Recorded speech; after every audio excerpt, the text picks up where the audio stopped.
শক্তিশালী কোনো আলেমকে বলবেন যে আমি বলে গেছি, কি নাম, তারা বলবেন আমি বলে গেছি নাভির নিচে হাত বাঁধার হাদিস যদি কেউ সহি প্রমাণ করতে পারে, আল্লাহর কসম আমার তরফ থেকে তাকে 50 লক্ষ টাকার পুরস্কার। কত টাকা পুরস্কার? কিসের নিচে? পুরুষরা। এবার আপনি হাত রাখবেন মুসান্নাফু ইবনে আবি শাইবা 3959 নাম্বার হাদিসের বর্ণনা। এই জায়গায় আসছে আপনার ওয়াইল ইবনে হুজুর রাদিয়াল্লাহু তাআলা আনহু বর্ণনা, রাআইতুন নাবিয়্যা সাল্লাল্লাহু আলাইহি সাল্লাম, আমি নবীজিকে দেখেছি, ওয়াদা ইয়াদাহুল ইউমনা আলা শিমালিহি, নবীজি সাল্লাল্লাহু আলাইহি সাল্লাম তার ডান হাত বাম হাতের উপর রাখছে, ফি সালাতি তাহতা সুররা, নামাজের মধ্যে নাভির নিচে তার হাত রাখছে। এই হাদিসের সনদ সহিহ। মুসান্নাফু ইবনে আবি শাইবা 3959 নাম্বার হাদিসের বর্ণনা, আমি নবীজিকে দেখলাম ডান হাত বাম হাতের উপরে রাখছে নামাজের মধ্যে। আচ্ছা এবার শুনেন, আমি প্রশ্ন হলো হুজুর আচ্ছা অন্যগুলা মানলে সমস্যা কোথায়? এটাই আপনি মানতে হবে কেন? আমি কেন মানি দেখেন, তাহলে এটা পাইলাম। মুসান্নাফু ইবনে আবি শাইবার পরের বর্ণনাটা 3960 নাম্বার বর্ণনা, ইব্রাহিম নাখাই রাহমাতুল্লাহি আলাইহি, তিনি ওয়াদা ইয়াদাহুল ইউমনা আলাল ইউসরা তাহতা সুররাতি ফিস সালাহ, উনি ওনার ডান হাতকে বাম হাতের উপর রাখতেন নাভির নিচে। এরপরে 3900 আপনার 60 নাম্বার বর্ণনা, তো এটা পাইলাম আজীব একটা বর্ণনা। কি?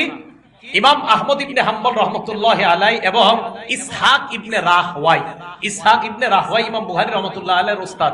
এবারে এই বাংলাটা একটু বলেন, ইসহাক ইবনে রাহওয়াই কার উস্তাদ? আবার বলেন কার উস্তাদ? এই ইমাম বুখারীর উস্তাদ ইসহাক ইবনে রাহওয়াই কি বলেন? তাহতা সুররাতি আকওয়া ফিল হাদিস, নাভির নিচে হাত রাখাটা এটাই শক্তিশালী মনে হচ্ছে হাদিসের ক্ষেত্রে, ও আকরাবু ইলা তাআ, এবং আল্লাহর কাছাকাছি সবচেয়ে বেশি পৌঁছার, বিনয়ী হওয়া, আল্লাহর সামনে নিজের বিনীতভাবে উপস্থাপন করার সবচেয়ে সেরা উপায় নাভির নিচে হাত বাঁধা বলেই আমার কাছে মনে হয়। এটা ইব্রাহিম, এটা আপনার ইসহাক ইবনে রাহওয়াই ইমাম বুখারী রাহমাতুল্লাহি আলাইহি উস্তাদ, উনি বলেন তাহতা সুররাতি আকওয়া ফিল হাদিস, হাদিসের মজবুতির ক্ষেত্রে নাভির নিচে হাত রাখাটাই বেশি শক্তিশালী বলে মনে হচ্ছে। ওয়া আকরাবু ইলাল্লাহ, আল্লাহর কাছাকাছি যাওয়ার ক্ষেত্রেও নাভির নিচে হাত রাখাটাই আমার কাছে বেশি শক্তিশালী মনে হচ্ছে। ইমাম বুখারী রাহমাতুল্লাহি আলাইহির উস্তাদ ইসহাক ইবনে রাহওয়াই, এটা ওনার বক্তব্য। এখন আপনি বলবেন কেন করেন? তা আমি দেখলাম পড়াশোনা করে যে আসলেই তো এখানে হাত রাখলে এটা নিজের বিনীত ভাব খুব বেশি হয়। আপনি সত্যি সত্যি দেখেন, আপনারা যারা এইভাবে হাত রাখেন না নাভির নিচে, একদিন আপনি এমনি ঘরে কাউরে দেখান লাগবো না, বাহিরে গেলে হয়তো কেউ দেখবেই, তো আপনি ঘরে নিজে নিজে নাভির নিচে হাত রাখা দেখেন, 1-2 রাকাত নামাজ পড়েন নাভির নিচে হাত রাখার পর, আপনি দেখেন আপনার ভিতরে বিনয়ী ভাব বেশি কাজ করে কিনা। আপনি দেখেন, আপনি দেখেন বড় বড় উলামায়ে কেরাম তাবিঈরা তারা বলছেন নাভির নিচে হাত রাখলে বিনয়ী ভাবটা বেশি আসে। আমরা হাত বাঁধি নাভির নিচে, কারণ ইমাম বুখারী রাহিমাহুল্লাহু তাআলার উস্তাদ ইমাম আবু বকর ইবনে আবি শাইবা রাহিমাহুল্লাহ, তার সংকলিত হাদিসের কিতাব আল মুসান্নাফ, এই কিতাবে 5 জন সাহাবী থেকে সহি সনদে সহি সূত্রে নাভির নিচে হাত বাঁধার হাদিস বর্ণিত। হযরত আলী মুর্তাজা রাদিয়াল্লাহু তাআলা আনহু বলেন, ওয়াজউল আকুফে আলাল আকুফে তাহাতা সুররাতে মিনাস সুন্নাহ, এক হাতকে আরেক হাতের উপর রেখে নাভির নিচে বাঁধা এটা নবীর তরিকা, সুন্নাত।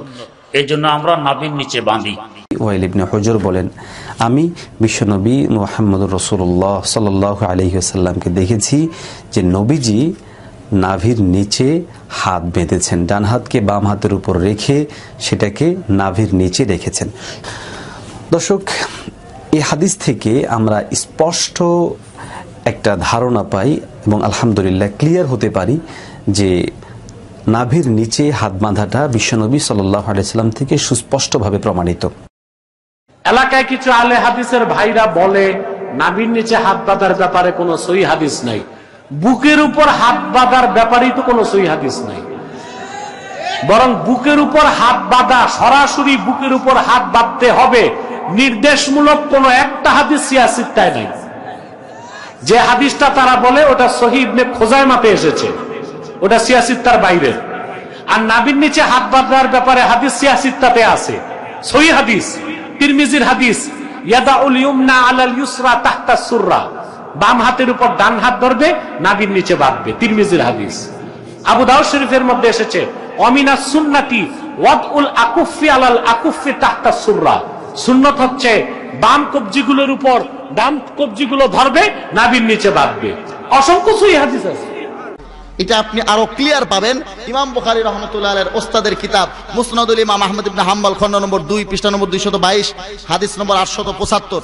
এখানে পাবেন আরো ক্লিয়ার হযরত আলী রাদিয়াল্লাহু তাআলা আনহু হাদিস আন আলী রাদিয়াল্লাহু আনহু قال ان من السنه في الصلاه وضع الكف على الكف تحت السره। নামাজের মধ্যে সুন্নাত হলো এক হাতের তালু আর এক হাতের তালুর পিঠের উপর রাখা, নাভির নিচে। কোথায় ভাই? নাভির নিচে। ইমাম বুখারী রাহমাতুল্লাহ আলাইহির আরেকজন ওস্তাদ রয়েছেন ইমাম আবু বকর ইবনে আবি শায়বা, তার কিতাবে মুসান্নাফ ইবনে আবি শায়বা 3959 নম্বর হাদিসে হযরত ওয়াইল ইবনে হুজুর বলেন, আমি রাসূলুল্লাহ সাল্লাল্লাহু আলাইহি ওয়াসাল্লামকে দেখেছি নামাজের মধ্যে নিজের ডান হাতকে বাম হাতের উপর রেখেছেন নাভির নিচে। কোথায় ভাই? নাভির নিচে। ওয়াইল ইবনে হুজর রাদিয়াল্লাহু তাআলা আনহু বর্ণনা করেন, তিনি বলেন, রাআইতু রাসূলুল্লাহ সাল্লাল্লাহু আলাইহি ওয়াসাল্লাম ওয়াযা ইয়ামিনাহু আলা শিমালিহি তাহতা সুররাতি। হযরত ওয়াইল ইবনে হুজর রাদিয়াল্লাহু তাআলা আনহু বলেন যে আমি প্রিয় নবী সাল্লাল্লাহু আলাইহি ওয়াসাল্লামকে নামাজ আদায় করতে দেখেছি, সালাত আদায় করতে দেখেছি যে তিনি নাভির নিচে হাত বেঁধেছেন। প্রথম দলিল। দ্বিতীয় দলিল হযরত আলী রাদিয়াল্লাহু তাআলা আনহুর হাদিস, এটি রয়েছে মুসনাদে আহমদ ইবনে হাম্বল পৃষ্ঠা নম্বর 110 খণ্ড নম্বর 1, মুসান্নিফ ইবনে আবি শাইবা খণ্ড নম্বর 1 পৃষ্ঠা নম্বর 391, আবু দাউদ শরীফ হাদিস নম্বর 756, দারে কুতনি খণ্ড নম্বর 1 পৃষ্ঠা নম্বর 286। এই হাদিসের কিতাবগুলোতে যে হাদিসটা রয়েছে হযরত আলী রাদিয়াল্লাহু তাআলা আনহু থেকে বর্ণিত। হযরত আলী রাদিয়াল্লাহু তাআলা আনহু বলেন, মিন সুন্নাতিস সালাতি ওয়াজউল আইদি তাহতা সুররা। হযরত আলী রাদিয়াল্লাহু তাআলা আনহু বলেন, সালাতের সুন্নত পদ্ধতি বা নামাজের সুন্নতগুলোর একটা পদ্ধতি, সুন্নত পদ্ধতিগুলোর একটা পদ্ধতি হলো নাভির নিচে হাত বাঁধা। দেখেন ইমাম তিরমিজি বলেন, ওয়ারাআ বা'দুহুম আন ইয়াযাহুমা ফাওকা সুররা। বাঁধবেন কোথায়? এই ব্যাপারে সাহাবা একরামের দুই দল। একদল সাহাবা একরামের মত হলো আইয়াদাহুমা ফাওকা সুররা, বাঁধবেন নাভির উপরে, যেখানে বাঁধে হাম্বলীরা। ওয়ারাআ বা'দুহুম আইয়াদাহুমা তাহতা সুররা। আর আরেক দল সাহাবা একরামের মত হলো বাঁধবেন নাভির নিচে। সাহাবা একরামের ভিতর মত দুইটা, এক দলের মতে নাভির নিচে আর আরেক দলের মতে নাভির উপরে। ইমাম তিরমিজি বলেন, ওয়া কুল্লু যালিকা ওয়াসিউন ইনদাহুম। দুইটাই যেহেতু সাহাবা একরাম থেকে প্রমাণিত, সুতরাং দুইটাই ঠিক। নাভির উপরে হাত বাঁধাও সুন্নাহ, নাভির নিচেও হাত বাঁধা